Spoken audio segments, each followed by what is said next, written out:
64 qualities of Krishna in the Nectar of Devotion.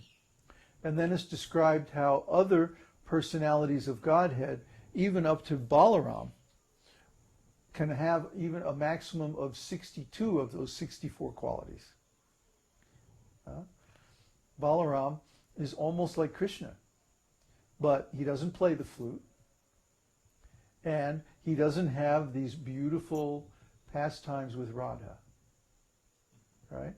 So these are two things that are missing from Balaram that are present in Krishna. And then similarly, in the Vishnu forms in the Vaikuntha planets, they have less qualities. And then the pastime, like the Purusha avatars in the material world, they have less qualities. Right? And then by the time you get down to Lord Brahma and the demigods, they have even less. Right? And then, of course, the ordinary jivas in the earth planet, they have even less qualities. So when we try to get happiness by relationship with another jiva, they have very limited qualities. So how can we get full happiness from that? But when we worship the demigods, that's better. And when we worship Lord Brahma, that's even better.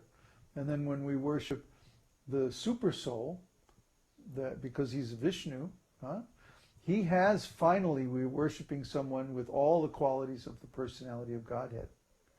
But when we worship Lord Ramachandra, that's even better, because he has more qualities. And when we worship Lord Balaram, that's even better. But then finally, when we worship Krishna, that's the ultimate. He has all the transcendental qualities. And so we get full enjoyment from that worship. Full happiness. How is it that Radha opens the path to Krishna? Why do we need to go through her and not direct to Krishna? Oh, because she is the greatest servant of Krishna. She gives more pleasure than anybody else.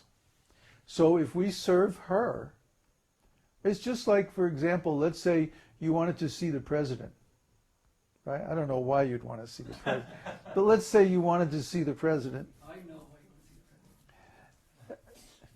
to see the If president. you wanted to see the president, first you have to maybe write to your local congressman,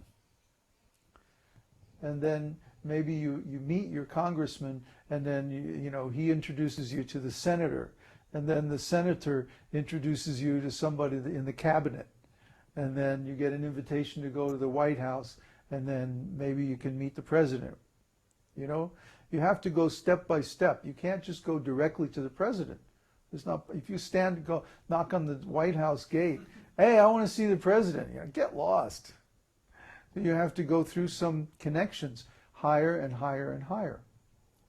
So that's why you start with your guru, and then you also develop a relationship with the previous gurus in the parampara, going all the way back to Lord Brahma, and then higher and higher in the spiritual world, and you develop a relationship with Radharani, and that's how you meet Krishna.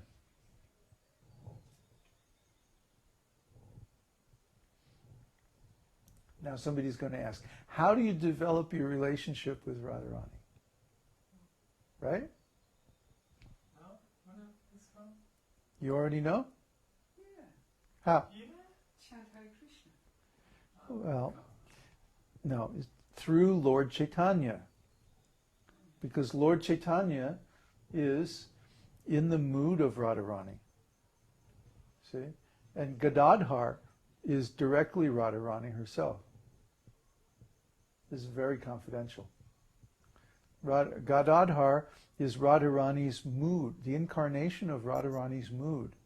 And he's actually teaching Lord Chaitanya how to be like Radharani. There's pastimes where Lord Chaitanya is in a particular mood, relishing a particular mood of Radharani, and Gadadhar will be saying, "No, it's not exactly like that. It's like this," and then he would demonstrate. So, by creating or cultivating relationships with Lord Chaitanya and the Panchatattva, we approach Radharani. Radharani is very difficult to approach She's not even mentioned by name in Srimad Bhagavatam. It's only because of Lord Chaitanya's mercy we know anything about Radharani at all. So we have to approach Radharani through Lord Chaitanya by serving Nitai Gauranga. They can get us in. Otherwise, we have no access. These are such confidential pastimes. I mean, when Krishna was present on the planet, even his own family members didn't really know anything about his relationship with Radharani. It was so confidential. Why? Because there was no need for them to know. They had their own relationship in a different mood. So the pastimes of Krishna are like compartmentalized. Like the people who are in the mood of Dwarka, where Krishna is a great king, they're very formal. Their mood is more like, like kings and courtiers and people like that. Politics, they're kshatriyas. They're like that. But the people in Vrindavan, in Braja, are very informal. Because that's what they're cowherd people. They're very, very easygoing, laid back, like the people in the village here. So they have a different mood, and they have a different relationship with Krishna. So there's no need for these other devotees to know anything about that, and they don't. What's that? Female personalities like Radha and Tulsi are so important and indispensable to worship Krishna. Is the female expression of love more pure than the masculine expression of love? Oh boy. Well, you explained it very well the other day. Oh, I did? Yes. Okay. Remember, we were talking about that? Move the camera. I'm going to put him on the spot. Hint. Give me a hint, I don't know. You were saying that in the material world, the female nature is very difficult, and in the spiritual world, why? That's the truth. Come on, explain it. Okay, so we were talking just when I just arrived about female nature and male nature. As we know, between us, we are male. There's no much problems. Everything is very simple, It's like, oh, you wash the dishes, no, you wash them, or whatever. But if there would be more female in this house, for example, we'd have more like, maybe, oh, you offended me. And, like your house. Like my house, yeah. Oh, tricky stuff on the back. So that's because female nature is much more complex, and in the material world, this makes a lot of problems. Normally, it's more problematic than enjoyable. But in the spiritual world, it's the contrary, because it's so changing and so variegated. Krishna enjoys that much more than just simple. You get bored with just simple stuff. so. Well, a good example is that Krishna enjoys his illicit affairs with the gopis more than his married pastimes with the queens of Dwarka. Why is Krishna dancing with other men's wives in the forest? It's more enjoyable. And it's much more complex. Very complex, yeah. I mean, it's just, Yeah, it makes it very entangled and, difficult.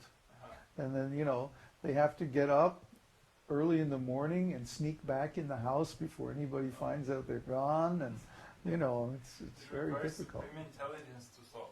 Yeah. But in this world, nobody has that, so it's always a problem. Well, yeah, we're not Krishna.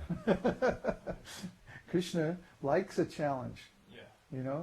Krishna, you can imagine Krishna must get bored, like with the ordinary worship that goes by a formula. They're chanting the same prayer every day. Krishna must be like, don't you know any other prayers? Couldn't you make up a prayer? What's wrong with you? You know? And we find when we get into the higher levels of devotional service that it becomes much more spontaneous. The spontaneity of the expression is part of the quality of pure devotional service. So, just like the higher levels of Raganuga Bhakti is known as spontaneous love. Spontaneous means you're not reading out of a book. Oh, my dear Krishna, you are the Lord, you know. No, it's spontaneous. You just love Krishna because of his lovable qualities. And you express that in a natural way. And that's spontaneous love. So, when this spontaneous love is expressed